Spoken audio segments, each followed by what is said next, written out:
কোনো অবগত নেই, তাই আজকে আমি আপনাদের সম্মুখে দু চারটি কথা আল্লাহ রব্বুল আলমিনের গুণাবলী সম্পর্কে আলোচনা করব ইনশাআল্লাহ।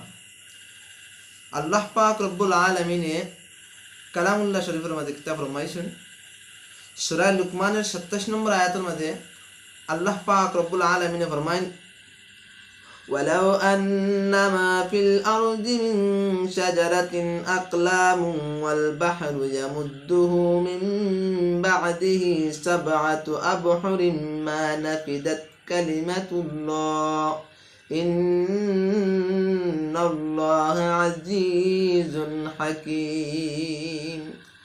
আল্লাহ তাআলা ফরমায়, সমগ্র পৃথিবীতে যত গাছ আছে তা সবই যদি কলম হয় এবং যত সমুদ্র রয়েছে তার সাথে যদি আরও 7টি সমুদ্র যদি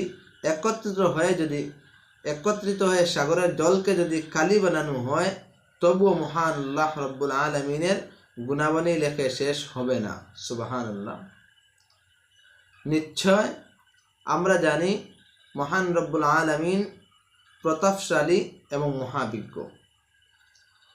আল্লাহ পাক রব্বুল আলমিনের সূরা কাহাফের 109 নম্বর আয়াতের মধ্যে ফরমাইন, কুল লাউ কানাল বাহরু মিদাদাল লিকালিমাতি রাব্বি লানাফিদাল বাহরু ক্বাবলা আন তানফাদা কালিমাতু রাব্বি ওয়ালাউ জিনা বিমিসলিহি মাদাদা।